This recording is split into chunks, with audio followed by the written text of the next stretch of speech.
GoLongTD.com, humanizing pro football journalism. What's up, everyone? Welcome to another Go Long Zoom happy hour. Absolutely thrilled to welcome on a familiar face, Preston Brown, NFL linebacker, Buffalo Bills, Cincinnati Bengals. I believe a cup of Joe with Mike Mayock and John Gruden, too. Is that right, Preston? Yeah, 3 weeks with Oakland when it was the last in Oakland days, then 3 weeks with Jacksonville with Marone and those guys to finish it out. That's right. And a third-round pick by the co-host of the Go Long show here, Jim Monis, in 2014. But, man, back on the beat at the Buffalo News, covering you guys every day. If you wanted to learn something about this defense, about this absolute batshit crazy 2015 Buffalo Bills season, you went to Preston Brown because he had the knowledge, and I can't wait to dive into that year because there was all the above, right? Good, bad, ugly, WWE music, the coaches heading to a World Series game, shady with was it the No Weird Orgy thing, that party before camp, and IK and Polly, and Richie Incognito was about like the 189th craziest thing about that team. There was so much else going on. But Preston, good to see you, man. You just said you're in Atlanta. How's life these days? Life's going good. I got a fiance, I got 2 dogs, so just really chilling, working on life goals, getting closer to Jesus, trying to just live my life right. So it's been pretty fun trying to figure this out after football. That's amazing. Wow. So you're going to be a married man? Can you take us through that process? How did that come to be? It was pretty crazy. I proposed, was it back in April down here in Atlanta?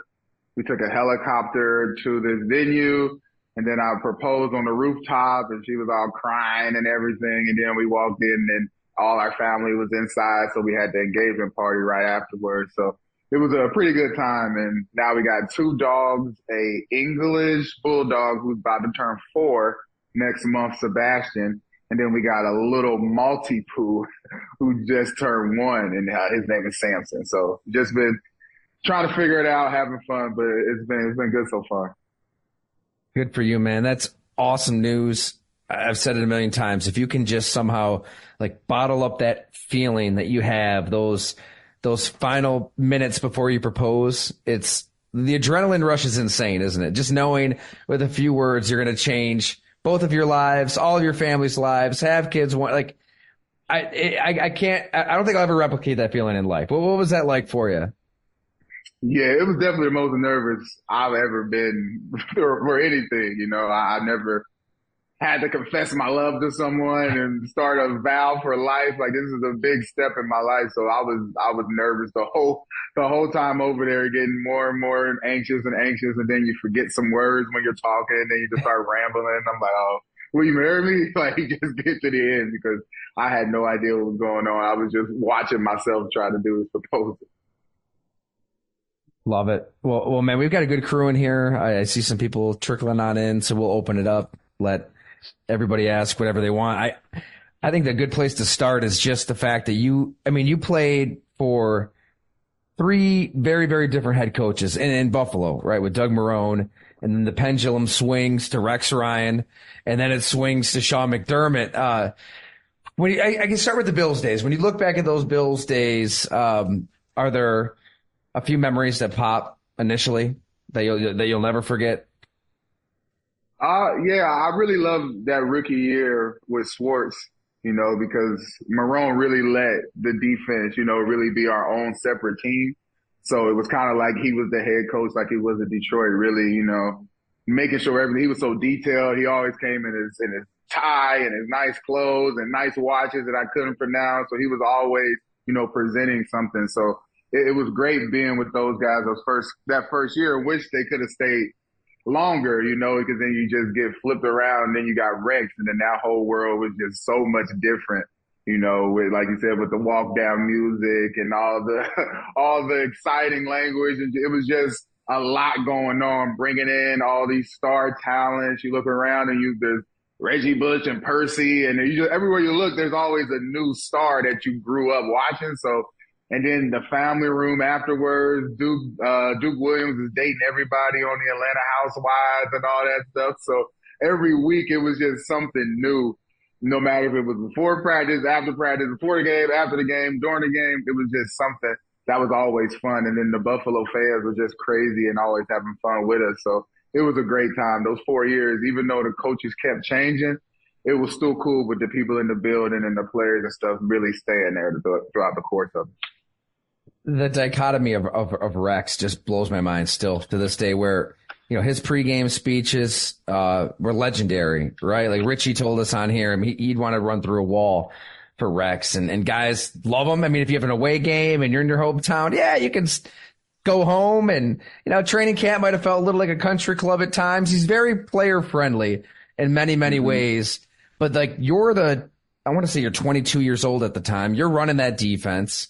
You've got Mario Williams and Marcel Darius and Stephon Gilmore and Jerry Hughes, all this talent, Kyle Williams all around you. You're the one in control, and it is just complicated as hell. I mean, there's just checks on checks and checks, and guys running on the field, off the field, as those seconds are just trickling down to the start of the snap. I can't imagine what's going through your head. I remember talking to you in training camp, and I mean, I think you said, like, yeah, you were up until like 1 a.m. those nights, those mornings, learning this thing. That had to have just been wild as a player, to have a coach who maybe you love in a lot of ways, and then he's just driving you guys nuts as a defensive player when you go from simplified see ball, get ball Jim Schwartz to, I've got to be David Harris and like know all of this like I'm a grizzled vet. That's a lot to handle as Preston Brown. Yeah, it was definitely something that was challenging. My freshman year, all the way back at Louisville, I had a good camp, but I didn't really know the plays. I was just running around hitting stuff, and it looked good. So I've always vowed, no matter how difficult the defense is, I'm going to learn the defense, because I started my first game freshman year versus UK, Randall Cobb, all those guys. My first play, they scored a touchdown. So I'm like, they just take me out the rest of the year. I'm just running down on punt.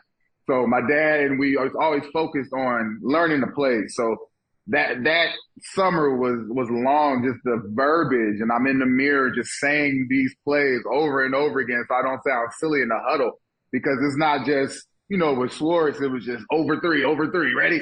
You know, you ready to go. It was something simple, but with Coach Rex, it's Comcast Squirrel, Reed Tracy, then we got check needle on dot back, and then we got empty, we got to go nutty. And then we didn't check needle versus the New York Giants. And Jennings caught that pass out the backfield and ran for the touchdown. I tried to slap it. So all those checks, that you got to be on the same page, and you try to check it, but if nobody hears it, if everybody's gonna hear it, and the one guy does the wrong thing, and then it's a touchdown, and Jennings is doing his little kick thing, and it's all over his highlight tape. So you always have to know exactly what's about to go on and communicating. That's why I'm glad we had Corey Graham, you know, and those older guys those first couple of years to really help the back end, because Stephon's not going to say anything. You know, he's going to line up and guard who he has. So you got to make sure you keep those guys situated. Then I had to focus with Kyle turn around looking at me with his hands up, and Marcel and those guys not knowing what to do. And then Mario's mad because you got the flats. And I'm like, yeah, Mario, you got the flats again. So trying to keep all those guys happy. And then sometimes you just hear it, and I'll look at Corey, and he was like, nah, then I'll just change the play, act like I couldn't hear anything, and just go to a simple play. I mean, yeah, the iconic image of Marcel Darius dropping into coverage in Kansas City. I'll never forget that. I mean, these guys, they don't want to do that. They want to kill the quarterback. Football doesn't have to be complicated. Yeah, because they all had like 10 to 15 sacks the year before, so they're just trying to rush the passer, and then he's like, you drop. Then we had this Tiger package where everybody from Clemson came in because it's over the Clemson. And then we let Ron Brooks come in because he went to LSU, which was a Tiger. So it was just a whole bunch of Tigers coming in. We had so many crazy packages, but it was fun, you know, when it was good. But when you're getting, you know, Le'Veon Bell and all these guys are going crazy on you, like, hold on, we got to figure something else out, you know. But when it's good, it was fun. It's got to be tough as like a 22, 23-year-old telling Mario Williams what to do. And you're a nice guy, quieter guy. That couldn't have been easy. No, it was definitely tough because you keep seeing his face, and then you can just see, the soul start to die a little bit in his eyes, even through his little red contacts or whatever he got on. You can see he's like, come on, man, you gotta keep telling me to drop. And then they'll take him out and then they'll let the other guy rush. And it's like, why? It was just, I know how it is now after going through that, how tough it is seeing guys come in for you and then you coming out and the frustrations and trying not to yell at everybody. Then they'll call you a cancer just because you're emotional and trying to get yourself together. But I think Mario handled it well, of really staying quiet because $100 million man, I don't know if I could have been that same way. I don't know how many tables would have been flipped, but it would have been more than one, being around and having to drop so much. It had to be tough for him. Yeah, I remember, and you were not a source for this story. I'll put that right out there. But I remember writing a story toward the end of the season as everything's falling apart. And again, guys were pissed off at Mario Williams. Like he just kind of checked out. He's like, all right, I'm done. I'm good. Like we're a few years removed. Was that the case from what you saw, Preston? Yeah, I think he was ready to go. We all knew he was ready to go. And once your heart gets broken in football, it's kind of hard to get that back unless you go somewhere else and win immediately. But I think he went to Miami, you bounce around for a little bit, but if you don't ever get that winning or just go crazy with stats, you don't fall in love with football. You start thinking about the meetings, how long they are. You're checking the clock more than often. You got to go to the training room. You got to do rehab. You start skipping stuff. Then you're just like, man, should I watch this tape? I played them how many times now? I've been in the league with Mario for 8-9 years. You like, oh, I'm okay. I can watch this tackle tomorrow, blah, blah, blah. You keep pushing stuff off and then you look up and then you just at home every day with two dogs. So you got to figure it out unless you want to be at home, So I think it was tough for a lot of us with that change of going from Schwartz. He's in a wide 9, just going all day. And then now, yeah, you're going to have to drop. You're going to have to rotate more often. You're going to do things that you're just not accustomed to doing. Well, I mean, for context too, for everybody listening, in 2014, hell, I'm at the Milwaukee Journal-Sentinel still covering the Packers, and what you guys did to Aaron Rodgers that day at dreary, like Ralph Wilson Stadium at the time. I mean, he didn't look anything like Aaron Rodgers. Like that defense was gnarly, and you did the same thing to Peyton Manning. That was before Peyton was shot too. So, I mean, all of that's in your head. Like, something that works. Like, and you would think Rex would be player friendly with kind of letting guys be themselves, but players would tell me you'd go to him and be like, this is what we want to do. Let's adjust the game plan this way. But ego comes into play, right? He's got his scheme. He's going to want to live and die Rex's way. He's not going to just change everything for you guys. Mm-hmm. Yeah. And when I was a player, that really made me frustrated. You wanted to feel like, why can't we just do it this way? But then the older I get, I'm like, okay, I get it. I want to go out my way too. I'm not going to switch up just because y'all had success a year ago. How many years have y'all not been to the playoffs? He wasn't worried about that little success we had being a top 10 defense, whatever. He knew he had top 10 defenses, top 5 at New York. So he thought if he integrated his system, if we really learned it, we could be great at it, which I agree. It's just not everybody learned it to that point that you needed to have that type of defense, because I spent so much time with Rex and Rob because they'd be there all night. So I'll just go up there and see who was there. And 10 o'clock, 11 o'clock, we're up there going through stuff. Rob's drawing all this stuff. Ed Reed's in the office down the hall. There's so many great minds. Dennis Thurman. So I would just be up there getting knowledge. So that was probably the best thing for me, was just going up there. After practice, you go home, you just go up there and see who's there, and then just really talk ball with those guys and learn and see why they wanted to do things so complicated, because they wanted every single thing to be in it. And that's why the calls will be so long, because 3x1, 2x2, empty, dot back, we're going to check every single thing to be ready to go, because he wanted every play to be perfect. And then that one person would just not hear it or just not know it. Because you got, we rotating through corners or whatever, people getting hurt, practice squad guys come up. So it's just tough to throw that on a lot of guys. It's so perfectly said, because like one motion, one tweak. I mean, in today's NFL, everybody's motioning, everybody's using misdirection and window dressing, right? Like running something simple, but trying to confuse the hell out of a defense. And that's why, because if you're trying to play the perfect play and be prepared for everything, all it takes is one minuscule screw up and you get the Rashad Jennings play that you mentioned from 2015. Right? I think Nigel Bradham, he might have missed a tackle on that play too. And it just, that ruptures and that's the game. Yeah. That whole day was crazy because I still want to fight Odell Beckham because he slapped me and I got the flag because Nigel went up there and pushed him first.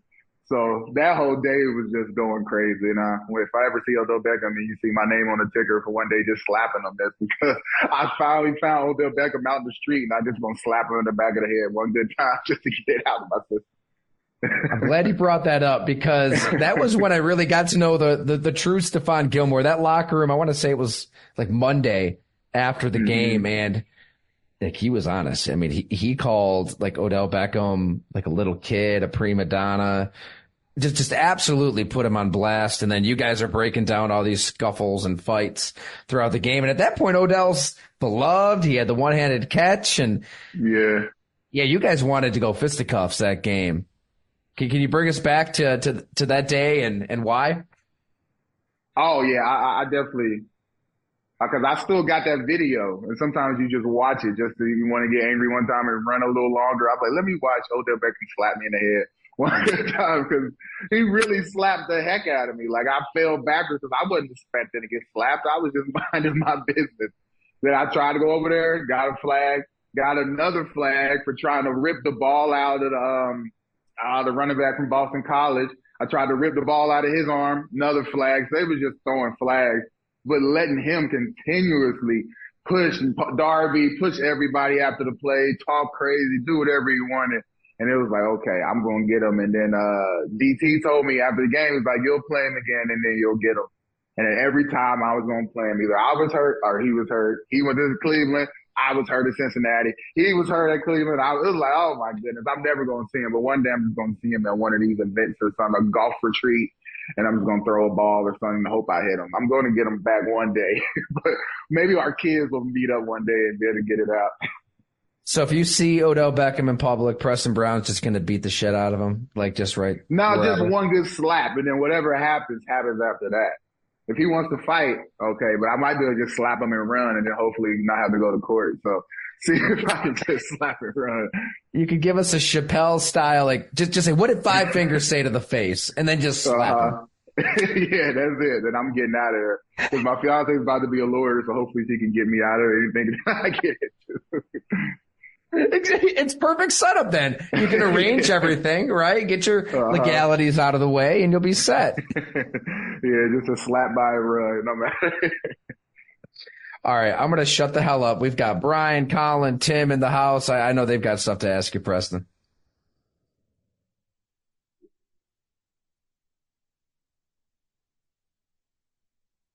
So I see your two jerseys in the back there. Those are what are your favorite collectibles from when you were playing? If it's yours, if somebody else's, something somebody gave to you. Is there anything that you kind of collected or really wanted to go after? I got a lot of jerseys. I got a lot of Louisville guys jerseys. I got some Brandon Spikes and some of my other linebackers. Those are near and dear, just to see the memories and see the jersey and think about it.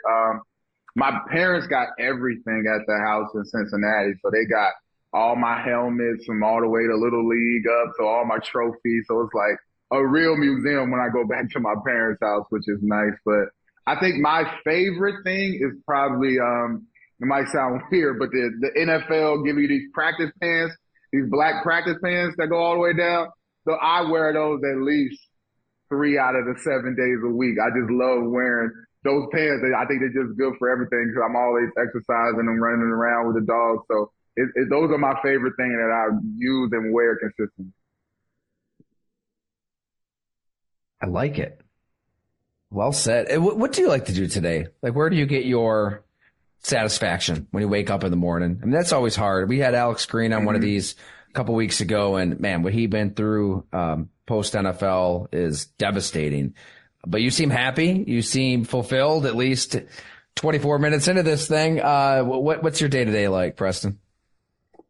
Yeah, it's really, really simple. You know, I just wake up, hang out with the dogs, make sure they're situated, exercise some part throughout the day. That's kind of where I get all my energy out. Because I tried to be a strength coach, where was I at Ohio State. I was an intern up there for like 6 weeks. And I just felt so pent up that I got to do all this football stuff, but I couldn't play a game. Like I didn't like being that close. So being away from it really makes me more happy not having to really think about football, because it really did break my heart at the end of it. So getting away from it really gave me the peace and joy I needed, and then reading my Bible more and really getting closer to God, because the locker room in football is really one of the most toxic places, for me at least. You know, it was the most I cussed, it's the most I did stuff, the most you talk about girls and all this other stuff, you know, the women and stuff you could do. And then I didn't talk about God that much, you know, and that's what really, really affected me. Like I felt I got farther and farther from God. And the only time I really prayed was right before the game. Like, come on, God, let me get a million tackles and go crazy, you know? And it was more just using him like a Santa Claus instead of really having a relationship. And now that I have time to sit here and focus on myself, I really got closer to him, which has helped me with a lot of my relationships. Because when it's going down, you know, you go through the depression and anxiety, and then you just start yelling at people in your family and all that stuff. You're just bringing all that toxic energy out towards them. And I'm still trying to, you know, repay for some of the damage that I did do during that time of when you're feeling the football kind of slip away. I just became an angry person, because your dream, you know, is evaporating. You can feel it, and you're trying to pull and grab it and try to hold on, but then you just drown in it. And I just took it out on so many people. So finding God and getting acceptance and repentance to him, you know, makes me feel a lot better each day. And I can go around, you know, I draw, I read, I try to write and do different things to ease my mind, play video games, you know, Call of Duty, shoot some people, be relaxed and stuff like that. But it's really just been fun finding myself without saying, okay, I'm going to be a coach, I'm going to do something in football. I really just felt good. You know, I also was I did radio in Louisville, sideline reporting for 1 year. And even that, I didn't like being on the sideline so close. You know, I couldn't help. I couldn't coach. I couldn't assist, because I see so much stuff that was wrong, and you can't say anything. You just got to say, yeah, guys, it's 70 degrees and sunny down here. Back up to you. Like it was just boring for me, you know? So, but now that I have some real estate businesses and stuff like that to get some money and things like that, but it's really just been fun being by myself and just learning me. Man, that's interesting. I didn't know that. So you were kind of in this angry state, you know, as it's slipping away. I'm guessing that's like you get to Cincinnati, it probably doesn't go the way you envisioned, some injuries, and it's just slipping away. What was that anger like? I mean, when you look back at it. Yeah, because first game, so Vontaze was suspended the first 4 games of that first season of Cincinnati. So I'm trying to, you know, show that we could be here forever to start out. So I'm trying to make my impression the first games. First game versus Andrew Luck down there in Indianapolis. First drive, Andy Dalton throws the interception. They get the ball in their red zone. A couple plays, Andrew Luck throws a pick to me. I'm celebrating, all happy, like I'm home. This is finally everything I ever wanted. Then right before halftime, going to take on the screen, played the cut block, tried to make a tackle, then everybody just fell on my leg. And then I'm hurt for the rest of my career after that one game. And then you're trying to play, you're hopping around, you're taking all these pills and Toradol shots and going to see this doctor, going to see this specialist, going to see this ankle guru, going to get stretched by this person, a massage, an acupuncturist. Every day you're doing different things, trying to figure it out. And then you can just see like you're not yourself no more on film. And that's where the sadness started to come in, because usually I would get hurt and I could play. I'll be all right. I could push through it. Not with that. I just was not the same. And it was just sad watching me on film. But just 3 weeks ago, I'm running through that guy. Now I'm just hopping over there trying to do my best. And it was saddening every day. And then the new coaching staff comes in, Marvin and those guys leave, and then you're trying to put a new impression on other guys, and then they're not totally honest with you, and then you're just feeling like, what do I do? So I was just so mad because I wanted to cuss them out every single day. The new coaches, Zach Taylor and those guys, you just wanted to cuss them out every day, but you got to be the company guy. You got to relax. You got to play the role. So I think the worst time I felt was when they told me they was going to take me out of the starting lineup. And I said, okay, cool. So I'm learning special teams, trying to be a team player. I'm on scout team, playing DN, running all the way down every play, just trying to be a team guy. And they said, okay, I didn't get any, maybe I got 3 defensive reps all week in practice. Then first series versus Baltimore, they go down and score. Then the second series, he looks at me and says, you're in. I'm like, what do you mean I'm in? I haven't practiced. I don't know what's going on. You told me I wasn't going to play split on special teams, and now you're acting like we're rotating when we didn't rotate reps. So they just throw me out there. Then I get scored on for the first time in 5 years since I was a rookie. And then they're like, oh, yeah. Then the next day I come in and I get cut. And it was just like, I felt set up like you're going to go out there and mess up. But that's on me. I always have to be prepared. But I wasn't. I was just working on kickoff return and what lane I'm in on kickoff and how to be on punt. So it was just a misdirection I felt in their part. So after that, I didn't want to talk to nobody. I didn't want to look at football. I didn't want to do it. Then you bounce around to Oakland. Then you go to Jacksonville, and then you just never want to play again. And luckily, Corona happened because if it didn't, I had tryouts and stuff lined up what I could have went to, but I just didn't want to be around it because I would have been. I told my agent I would have tried to hurt everybody. Like I never really played to try to hurt anyone. I would just make the tackle, good for you. But I would have came back just a spiteful, hurtful person. And if they put me in the game, I either would have messed up or I would have tried to take everybody's knees out and all the stuff that I never did. But I was just so hurt by the game, I was going to change, and that's how I could have been in my regular life if I let that take over my heart. But that's why I had to get God, or I really would have been out here just an angry guy. And I just didn't like myself being that way. Holy shit. I never knew that. I mean, you really were in a bad place. Mm-hmm. Dark place. Like you really wanted to hurt somebody. You were that angry, that spiteful, that pissed off at the sport that if a team signs me, if I'm on a roster, I'm going out there to practice to injure teammates. Yeah. Maybe not teammates, but if I played the game, I would have hurt everybody on the other side. Like if I'm on punt, I'm trying to take you. Like I really was going to be that guy trying to break ankles and do everything that I never wanted to be. So I was glad that I didn't go through any of those trials or anything that they were offering. Luckily, Corona was happening. You was scared that everybody might die, as you know. So it was just a weird space for me to be in at that time. But I think it's set up perfectly for me because getting out of Cincinnati was the best thing that happened to me by getting cut because every day it was building up. Every day it was like, oh, man, I got to come see these guys again. Oh, I got to sit in these meetings. Oh, I got to do that. And it was just so tough for me when football had never betrayed me before. I've always felt like I could maneuver through whatever it was. If it was getting taken out as a freshman, well, I got 3 more years, but in the league, you can't mess around because that's it. So that was tough. Man, Preston Brown, the one person in the country who loved COVID, who loved Corona, saved his life. Yeah.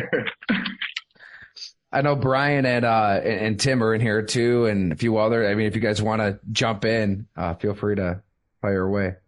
Yeah, I had one question that's sort of related to what you were just saying about like the injuring guys and stuff like that. When you were with Cincy, obviously you're playing with Burfict, who fans recognize of playing on the edge at all times and maybe crossing the lines at some point. And like, how was that portrayed or viewed or from within the locker room of understanding, okay, we have a guy who maybe isn't the type of player that the league is pushing towards of, going after guys and things like that. Just, what was that like playing alongside him? Yeah, Vontez he was my favorite player watching him. Back in college when he was at Arizona State, our coach at Louisville used to always put his film on and just show how aggressive he was and how smart he was. And that's what I didn't know till I met him, just how smart he really is in the game. Like one time we were playing the Dolphins, he was like, yeah, cover this out route. He's going to run an option route to the out. I was like, man, he's about to run an angle route. I'm going to sit inside. I sat inside. He broke out, and Vontez was yelling as he was breaking outside, like, get outside. He was so mad, but he's just so smart on how he knows everything. That's how he can run probably a 4.9, whatever, and still lead the league in tackles almost every year because he just really is that smart. And then playing with his craziness, it was fun to see it in person because you see it on TV when he's hitting Antonio Brown and doing all these things, but when you're in the huddle and you see it in his eyes, and then he goes up to Juju in the middle of the play, just points out like, I'm gonna get you. It's like, what are you're supposed to be the will linebacker on the backside, and you're all the way to the field in the slot, guard him just for no, like he was just a different kind of guy, but it was fun every day because you never knew how he was going to be, if he was going to be mad or happy, angry, sleepy, hungry. You just never really know with Tez, but it was fun for me because, you know, I never had any problems with him, you know, but if you had a problem with him, you probably couldn't stand him because he was going to keep going. He's probably one of the pettiest guys and just making sure that you know that he got a problem with you. So I love Tez. I got some crazy stories about Tez that I would love to tell, but I don't want to get a call from Tez if he ever finds this video, or he'll probably just show up at the house. So I'd rather not talk about Tez in anything but a great light because he really is a great guy, a great family man. But on that field, he will hurt you, and he knows how to hurt you. I think he hurt Le'Veon Bell twice with the ACL because that hip drop tackle that they finally banned, I think he was one of the first guys to really be good at it. Well, you can fire away with any and all Vontez Burfict stories. That's perfectly fine, Preston. I actually sat down with him. It might have been when you were out there. It was actually before. This would have been 2016, 2017. You might have been out there, now that I think about it. Okay. But his life story is nuts. I mean, this is somebody who almost died several times over. He just started a fire in his apartment when he was 3 or 4 years old. It's nuts what he's been through. It kind of makes sense why he's a crazy football player who is so temperamental. So yeah, I mean, just let it rip. It's okay. I'll tell him it's okay. I would love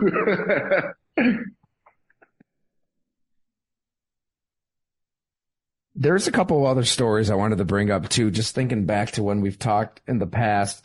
Kind of random, but when you were a rookie, I could be wrong remembering this, so definitely correct me, Preston, but didn't Donnie Henderson want you to get Krispy Kreme donuts in Canada? And you're like, hell no. He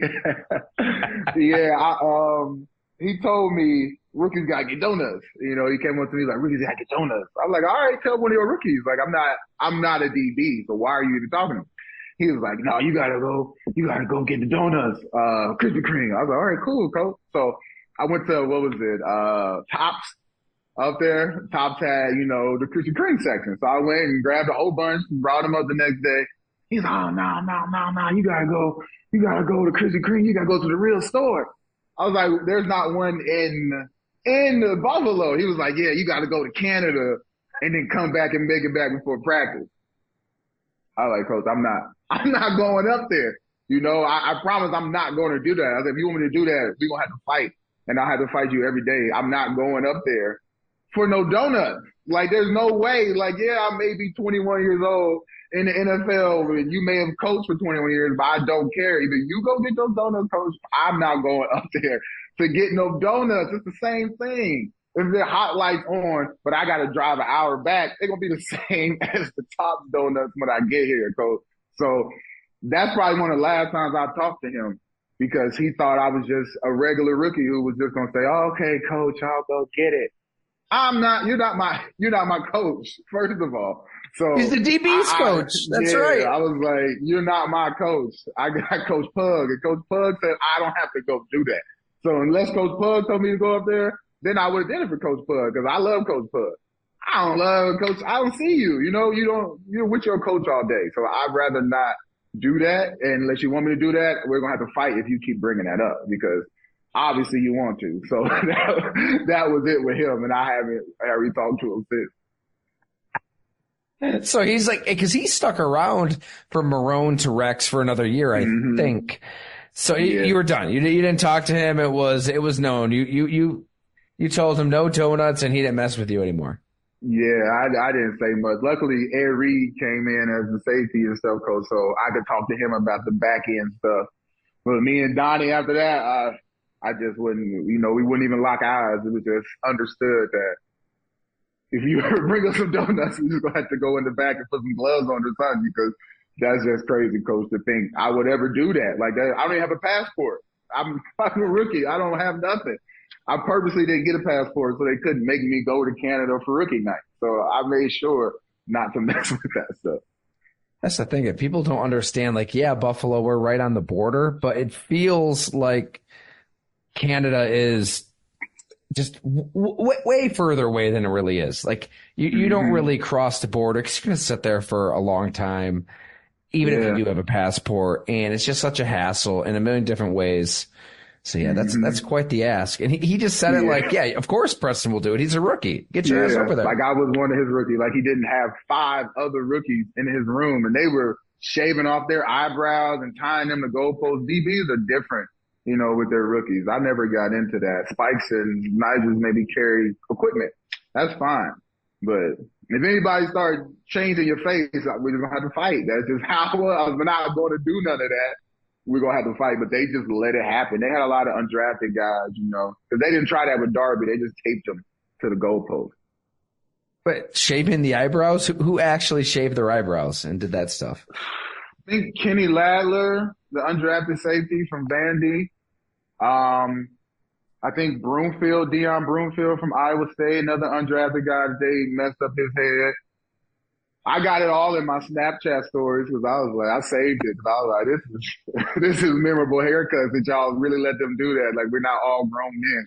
Like, all the other rookie stuff is cool, but changing my appearance, no. Just for me to get cut or be on practice squad, like, there's no way. They just do too much. And that's why as I got older, I wouldn't allow, people to do that, at least not in any rooms I was, because that old NFL stuff is just a little weird to me, like a fraternity or something, like you're trying to initiate these guys. And it's not necessary. They initiate themselves by how they play, not by cutting off eyebrows. I know, like, what's the benefit? Who does that benefit at the end of the day? Yeah. Really? Aaron Williams and all his little weirdos laughing about it. That's the only people who like stuff like that, because Aaron Williams probably got tortured by those old vets that he got into Buffalo with, and they just take it out on other people. Trauma. So he was the ringleader, Aaron Williams. I was Tyler, do you mind if I ask another question? Please do. Cool. No, it was taking me a minute to look for this, and it's related to what you were just talking about, Preston. I have a weird memory sometimes with this stuff, and I remember I looked it up. It was back in 2018. It was a tweet. It was from a reporter. It was after Vontae Davis retired at halftime. And the tweet says, Preston Brown's never heard of anyone retiring at halftime. And then, quote, "I'm glad I'm not on that team anymore." He said, "There's some weird stuff going on up there." Was that related to what you were just talking about with Aaron Williams? Do you remember this at all? No, I remember him retiring, but I didn't know. I said there was weird stuff going on. But I don't think it was because of Aaron then, especially because we had our 2 light-skinned safeties by then with Micah and Jordan doing their thing. So, but there was some interesting things going on in Buffalo those times, especially with Sean just trying to get his control, over things. And I really didn't have any problems with Coach McDermott. The only thing that I thought was annoying was how he was in walkthroughs. He was like, "Hey, Luke Kuechly did it this way. Luke Kuechly step." I'm like, oh my goodness. You go hang out with Luke. Like, stop trying to make me somebody I'm not, because I got to hear about Luke enough being from Cincinnati and training in the same place he be at. And then to sit here in the walkthrough and say, when Luke sees him lined up like that, it's like, okay, coach. So that was the only weird thing that I would experience with Coach just overlooking all the time in my ear, just behind me saying, Luke, Luke, Luke. Oh, the one thing I always wanted from Coach McDermott is how he would say, playoff caliber when you answer a question in a team meeting room. He would ask everybody each week, hey, we got third down, what are their top 3 passes? And they'll say blah, blah, blah, blah. And then he'll say, oh, playoff caliber, Shady McCoy, playoff caliber, Cordy. Playoff caliber for everybody. Tyrod, claps for everybody. I say one thing, get them all right. And he just says, okay, and goes to the next guy. I'm like, oh my goodness. So I don't know what it was with me and Coach, but I don't think he ever liked me in that way to just show me some love on a simple thing that everybody else is getting love for. I just never got it. And I took notes on that he never said playoff caliber when I answered his questions correctly every single time. That's right, because that was his thing. He'd quiz guys on the spot in front of the whole team.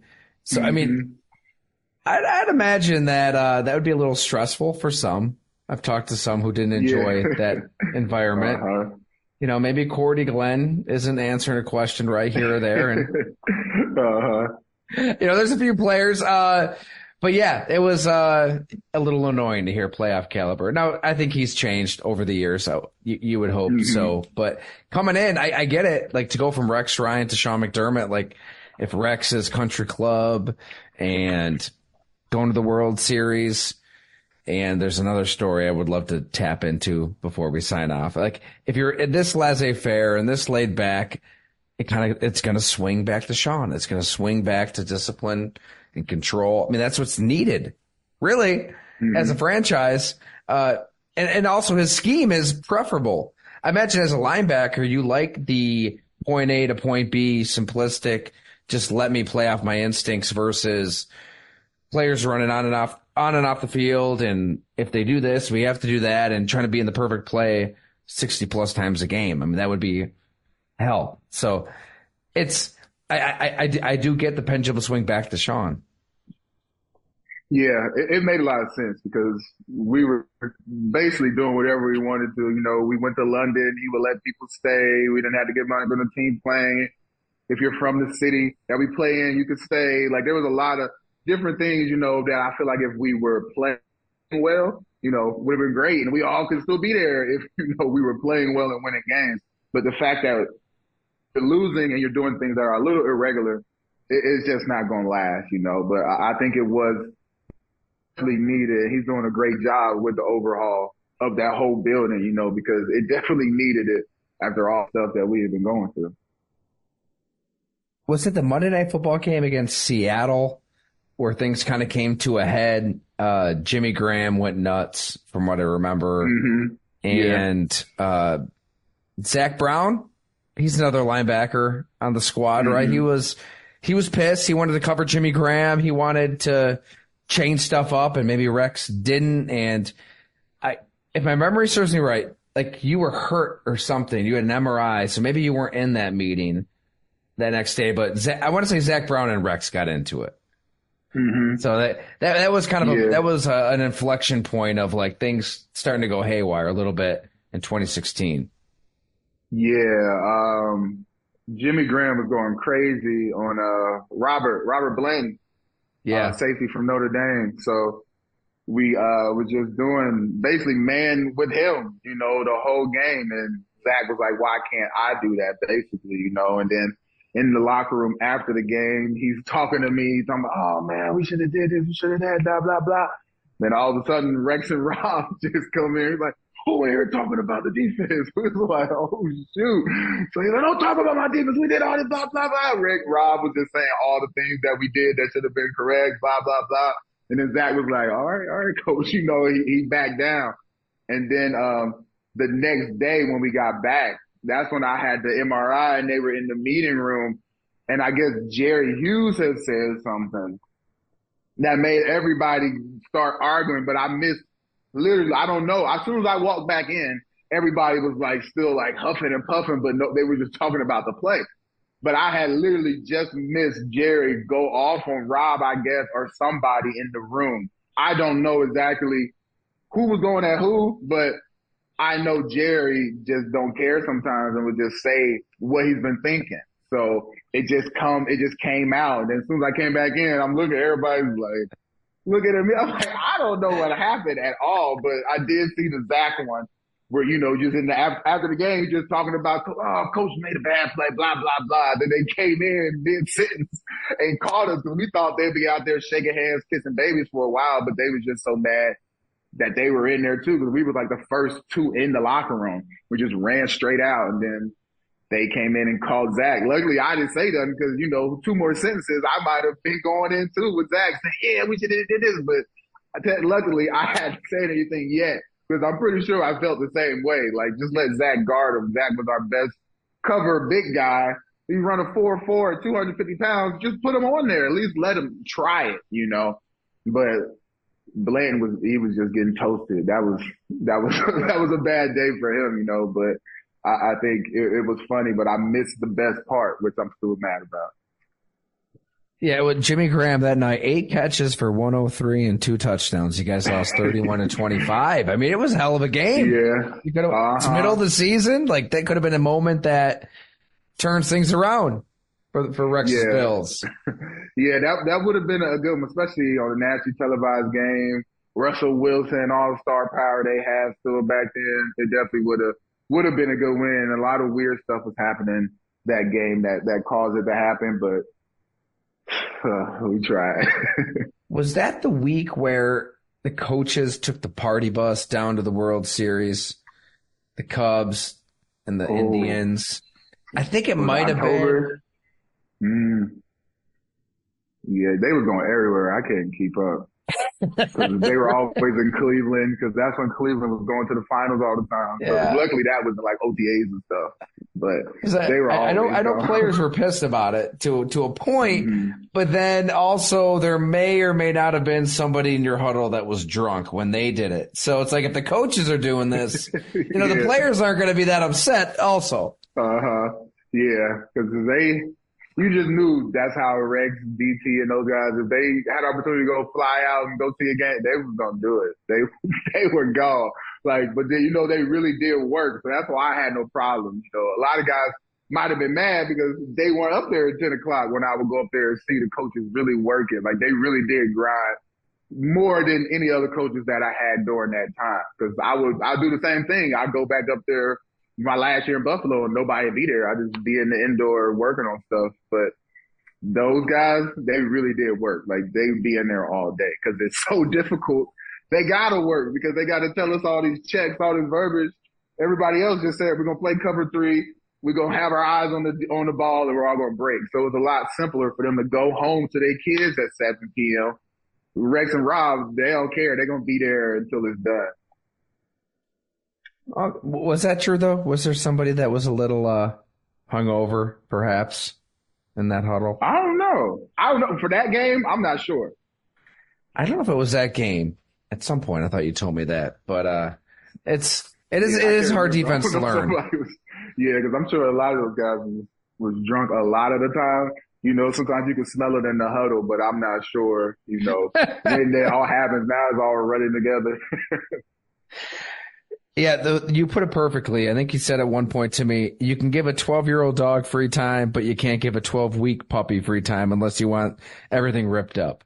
It's true. Like, it is a balance. It's hard to find that balance as a coach because the answer is probably somewhere in the middle of like Sean in year 1 and Rex in his last year in Buffalo. I don't know what it would be. Yeah, that sounds like the perfect coach. It would have been nice. And that's kind of how Marvin was in Cincinnati. He had been there so long and had such a great control over the team. But then you have guys like Pac-Man Jones and stuff in there who do crazy things and flip up your whole team. But I think he had a good balance of being close with the city, being close with his teammates, but still having that authority figure to tell people when, because to control Vontez and those guys, and who else was out there? Drake Kirkpatrick. There was a lot of guys on those Cincinnati teams that were just crazy. There was a lot of guys who just did some crazy stuff, and a lot of times Cincinnati was taking those guys in at cheaper prices. So he had to be that way. Good point. I don't know if anybody else wants to jump in here before I had one final question. Do it up. It was in the 2017 season, that Chargers game with Peterman and the 5 interceptions in the first half. You know, the Tyrod was starting the weeks leading up to it, and then McDermott makes the change and then goes back to Tyrod at halftime. What you obviously hear the media's perspective and fans' perspective, and think, what's actually going through the mindset of players when something like that is happening and you're just watching it collapse on the field? Yeah, the week leading up to it, I was excited because Peterman, you know, when he's on the scout team, he was getting that ball out. Like, he was looking good in preseason and throughout the season for us on scout team. Like, he could go through progressions, blah, blah, blah. He could accurately throw it. I was like, okay, Tyrod's not doing so good. Let's just see what happens. Because I'm a big E.J. Manuel fan. I thought E.J. should have never got out. So I was like, well, let's just try to see what happens. And the first pick, we're like, okay. The second pick, okay, we'll be all right. And I think like Shady scored or something, so we kind of leveled it out. Then another one, and then like after the fourth one, I just ran on the field and, you know, was trying to make a joke about something in the huddle. And then Kyle Williams turned full captain. It was like, no, we still have a chance. I was like, no, we don't, Kyle. Let's just have some fun. Like, who cares? The game is over. Like, he just literally threw his fourth or fifth interception, man. Let's just go out here, try to knock the ball out, whatever, man. Just take some risks because literally it don't matter no more. And then he just, no, we got this, guys. Keep like he just did his whole captain speech. And I was like, okay, I'm out of here. I can't say nothing in this huddle. I was hoping Kyle could rotate out. Maybe I get the young guys in here that listen to me have fun because it was just amazing to see. You know, something like that happened. And then I don't know if he's still in the league, but he was still in the league long. Like, he was in Oakland when I was up there. And it was just like, wow, he must be a really great guy. Because when I talk to him, I think he's really nice. But to put that on film and to still have a job is something that was crazy to me when I've seen people get cut or released for less. To see a game that still gets talked about every year, and then that guy be a backup and a guy that people rely on was something crazy, but he really is a good guy. So I'm sure he can, you know, kiss the hand, shake the babies, go to the Christmas parties with his wife and do all the things you need to just stay in the league. And I think he does a great job at that. He's with the New Orleans Saints. Nathan Peterman still in the NFL. He's going to stay out there, man. He is really nice to talk to. You just sit and talk to him like, man, you're a good guy, but if you got to go out there for more than a couple plays, it's probably not going to end well, but hopefully that never happens again. He can just keep coasting. 6 of 14 for 66 yards with 5 interceptions and a 0.6 QBR that day against the Chargers. Yeah, but that's interesting. So you said he looked good in practice. That it was justified I was to turn, because I mean that was controversial. Like, why would you? I know the Saints game was ugly, but to move on from Tyrod in the middle of the season, playoff push, but you saw good reason to do that with how he looked in practice. Yeah, I thought he looked good. You know, it's easy when they tell you where to throw and what defense we're going to be in, but I just thought it looked nice. The way it came off his hands, the way he handled it. He wasn't that tall or anything like that, but he just seemed to throw the ball well, not knowing in the game he couldn't really see. Things were getting tipped. He was doing that. But at practice, I was like, okay, I get it, because Tyrod had kind of hit a slump of just not, in my opinion, not doing the things I thought he could have. You know, I'm not a quarterback or anything, but this 3rd and 1, I felt he could have just ran a couple more of those, being the fastest quarterback in our basically division, conference, whatever. So I just thought he could have used his legs a little more, in my opinion. So why not just go to a guy who only throws if he's not going to use, you know, both of those dynamics. So I understood what coach was thinking, and I was totally for it until, you know, after maybe the 3rd one, then I was like, all right, coach, you crazy for this, but it was fun. Man, fantastic stuff, Preston. I mean, we can't thank you enough for hanging out with us and kind of reliving this all. But yeah, if anybody else has anything, well, we have Preston here for one more. Which franchise has crazier fans, the Bills or the Raiders? Oh, I'm going to say the Bills. I think they're crazy just because it's not 70 degrees and sunny like it is out there in Vegas or in Oakland. I think Oakland fans were scarier my first time going out there. You know, I saw a lot of Spanish guys with bandanas and guns in their waist as you're going on the bus. I was like, oh man, where are we playing? But I think Buffalo has the crazier fans because it's always cold, it's always snowing, and they always pack the house. No matter when we were just average 8-8 or losing every game, they show out. And that's something that I didn't see in Cincinnati and Oakland and Jacksonville. When they weren't winning, there was nobody in there, and it just wasn't a good time. But the Bills fans, it didn't matter what the score was. They're going to be crazy. So I think they're the craziest and the most fun because they really do love the team. This is random. I just remembered one other thing you told me at some point talking to you over the years, Preston, but I think fans would love to hear about this. Like the Friday weigh-ins, you guys had this thing like $500 for a pound. Yeah. Right? What was that again? Like if you weighed 1 pound over what you were supposed to tip the scales at, you had to pay $500. Yeah, for each pound. So I never got fined, for it. But shoot, when I was playing, let's say Monday, I'm probably like probably like 265 probably. And my fine weight was between 59 and 55. So I would always get down to around that weight, the practice of, and then on Thursday, I can only eat breakfast on Thursday. Then you can't eat the rest of the day. You can't drink any water in practice. So you're dehydrated. You can't. And then that Thursday night after practice, I would go to LA Fitness, run like 4 miles, and then sit in the sauna for like an hour. And then sometimes you can't eat that night. And then sometimes I still might be heavy. So you sleep, you might lose 1.5 pounds. So I would count that out. I was like, okay. Then I'll give them the scale in the morning. If it wasn't right, I would have to leave at 5, go to LA Fitness again, either run 1 mile or walk it to get a sweat, then go back into the sauna, and then go back home and shower, then go so I look like I didn't just do all that, and then go back to the stadium, weigh in. Hopefully I make it, and I always did. So by 1 or 2 pounds, I make it, then I'm running straight up to the cafeteria, eating and drinking everything that I had done. So I'm getting back up to probably 65 before the game starts, and then we start all over again next week. But I was always 55 through 59 before the Friday. So it was tough getting down. You feel like a boxer or a UFC fighter each week. That's something that was crazy, but I did it because I didn't want them to think that I couldn't make it. So I didn't want to lose $500 either because it's each pound. Like if it was just $500 for being overweight, okay, I probably would have did it. But you telling me each pound is another 500? Nah, I'm going to make that every single time. And luckily I never got fined in Buffalo, besides a hit on Andrew Luck, but never got fined from the team.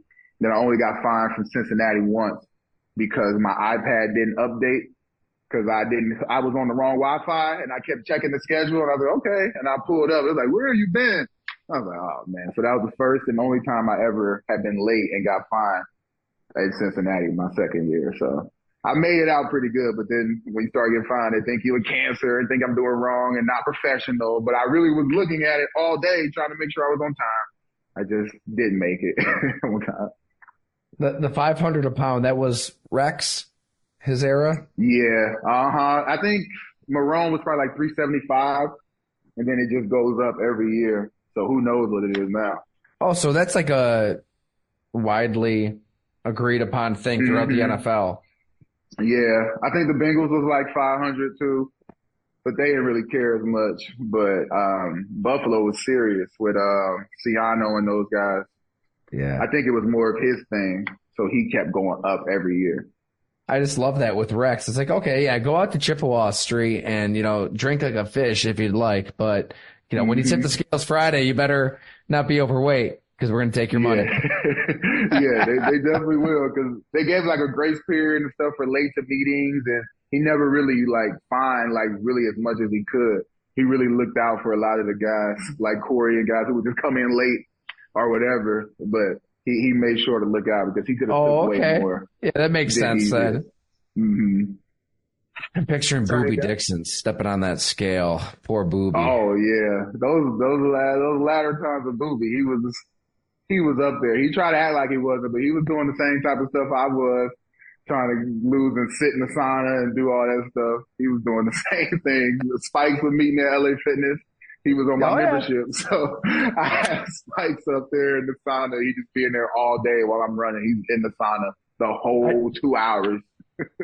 I'd go to that same LA Fitness and the one by McKinley, right? Like I think it was like the McKinley Mall, and it's called something else now. And I'll forget Rex and Rob. They came in once, and I don't know if they actually got a membership, but they definitely got the tour because they like just sat in the sauna for a long time. Mm-hmm. So maybe they did get a membership, and they like would just hang out in the sauna there for all I know. But yeah. So it's crazy. You didn't cross paths then. He didn't see you in there as you're doing your No, I thing. didn't see him. There'd be some strip coaches in there. I feel like they was trying to catch me, but I was going at such weird times. Like I'll go right before they close or right when they open. So I know they had to go to work. So I ain't got to be there yet. So how long do you sit in there like to lose weight? Like how long do you have to sit in a sauna to lose weight? If you don't run before and you just sit in there, you're going to have to do an hour if you need to lose 2.5 pounds probably. But if you already got the sweat, from the treadmill and you running and stuff, and you go down there, you can sit there 30 minutes and just let it keep coming out. But if you don't do nothing, you go in there cold and you got to start. Oh yeah, it's going to take forever. That's what Spice would do. He'd just take some water bottles in there and just be sitting in there all day, like the whole time. I couldn't do that. Like I can't be in there that long. Even if it is an hour, I'm coming out, taking breaks because I just feel it just takes all the moisture out of you. You're literally dehydrating yourself. Then you got to go play a game and try not to pull a hamstring, which I was doing way too much because I was trying to make weight every week. Then you had to go and try to chase the fastest people in the world around for 60 minutes. With barely any moisture in your hamstrings because you just tried to drink a gallon of water before the game and you feel sluggish. So it was always trying to find that balance of, all right, I can't kill myself, but I'm not about to get fined. So luckily my last year there, I didn't really have to do it as much, but I was still running after practice every day just because I felt I wanted to run so I could stay out there the whole game because I didn't want to have to rotate or anybody come in for me. So I would just like to run all day, and that's what I still do. I just want to run. Like I just got to get it out, and that really helps me. So, but those fines, I just was scared of it. I just wanted to keep every dime that they gave us. It's amazing. Sorry, go ahead, Colin. Yeah, you guys were thinking Booby Dix. I was thinking poor Marcel Darius. I mean, I'm wondering how much money in fines he paid, but I was wondering. You were there. You were the starting linebacker when they drafted Reggie Ragland in the first round. That was like a big pick. What was the team reaction to that? What was your reaction to kind of being pushed like that to somebody? I mean, he didn't pan out, but for us, but they wanted him to be the next starting linebacker. It looked like. Yeah, that kind of happened like. Every year I was in Buffalo, I felt like they didn't really want me to play for real. So it was always battling that. Like in the building, there's always somebody trying to take your job, but it felt like they were actively every year trying to make sure I wasn't the one playing. Because my first year I wasn't supposed to play at all, but Luke got hurt. I mean, not Luke, Kiko got hurt. And then Nigel was suspended the first game, so I had to play with Keith Rivers. Then Keith Rivers got hurt, so then I got to play the rest of the year. Then you go on to next year thinking he's about to play, and then they draft basically a first-round linebacker he's at the draft, but he goes in the second round. And then they bring him in, and then they think, he's going to be the guy, but luckily Rex had a 2 inside linebacker system. So we both were supposed to play together.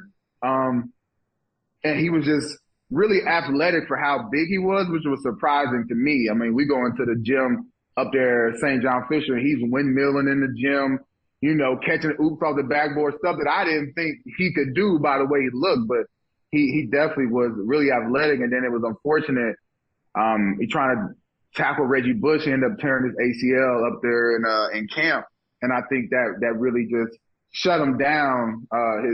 His mentality changed. He didn't seem as focused as he was, coming into that next year, when we had, who was the coach? Bob Babbage and those guys. And then they ended up trading him to Kansas City. I was like, man, I could have got traded to Kansas City and won a Super Bowl too, if that's what was going on. But we were doing, these tests every day, like formation tests and recognition tests. And he just was not testing well. And it kind of felt like it was on purpose. Like, I don't want to do this. I don't want to do this. But he would show these on the board every day, the percentages, and we're up there at 97 and 100%. He's all the way down at the bottom. And it's just like, okay, something is going wrong. And he just didn't seem as comfortable with, who was that? McDermott and those guys when they came in. Because McDermott was saying the same thing. He's going to be the starting middle linebacker, and I was going to have to figure it out.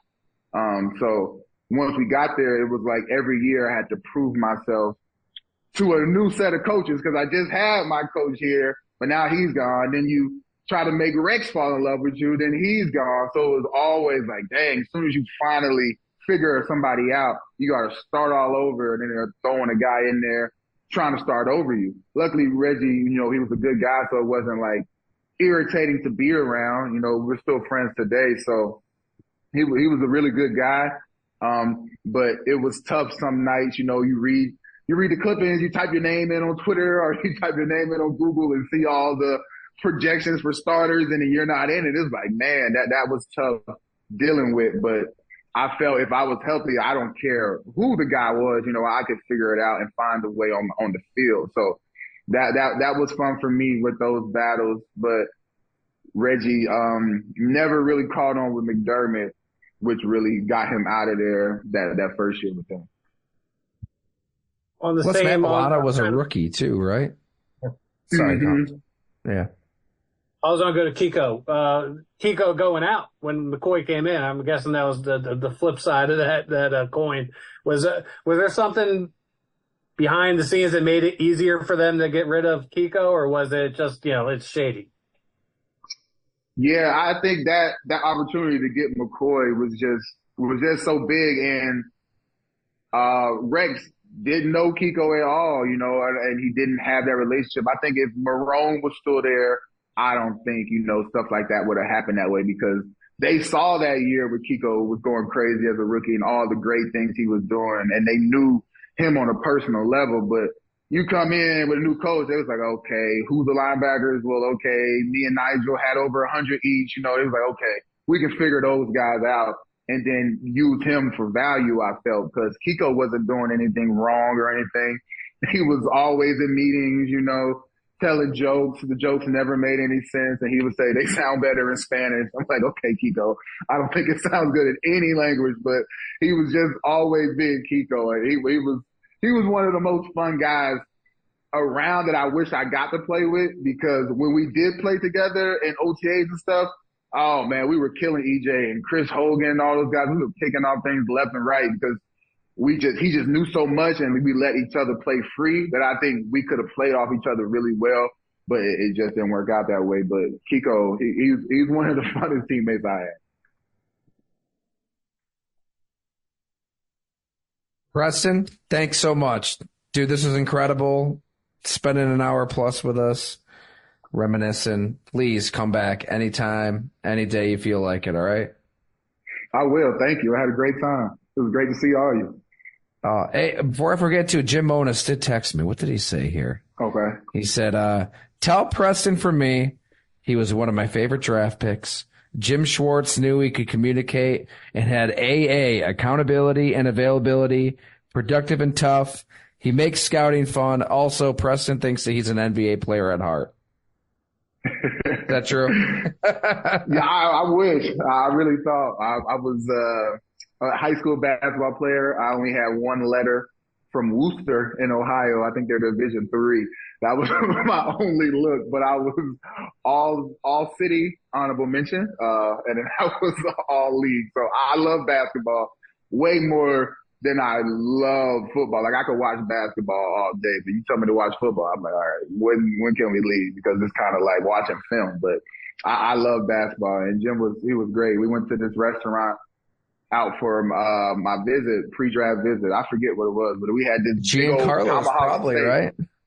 I don't remember. You gotta ask him what it was, because when I go back to Buffalo, I gotta go up there, because that was like the best steak I ever had. It was huge. And I had a great time with those guys, with him and Doug and those guys. And if they were still there, a lot of things would have been different. I wish they would have stayed, because I would have had a lot more fun up there in Buffalo, maybe some bigger checks coming in. But those guys were great. I had a great time with my visit, and then we had a combine meeting too with those guys too. So I had a feeling that I might get drafted by them, because I went out for a pre-draft and had combine visit. So they were always good, and I think I had pretty good meetings with them. Yeah, they love taking guys to Giancarlo's, but now that you mentioned the steak, man, Tempo downtown. Yeah, I think that sounds more familiar. Brian, I think you live here in Western New York, right? Like, Tempo's not around anymore, unfortunately, and those steaks are unbelievable. Yes, for sure. Yeah, I remember back, I used to spend a lot of time on the forums and stuff like that in like the 2010s, and everybody would always say like, "Oh, I saw such and such at Tempo, right, with Bills Brass, whether it's for the draft or free agency." So I know that was always the place to go. Yeah, that had to be where we were at. That's where Terry Pagula was trying to tell Jim and Doug, look, there's this quarterback from Texas Tech that's pretty good, Patrick Mahomes. I kind of love him. Maybe we should draft him. And, well, history has been history. So, Preston, you're the man. Thank you so much. Welcome back anytime. Great to see you. And most importantly, it's awesome to hear life post-football is going as great as it is. Hope everything goes great with the fiance and wedding and kids, and you get everything you want in life. Thank you. Thanks a lot. It was great to hear from you. Hey, thanks so much, everyone. We'll catch you next time.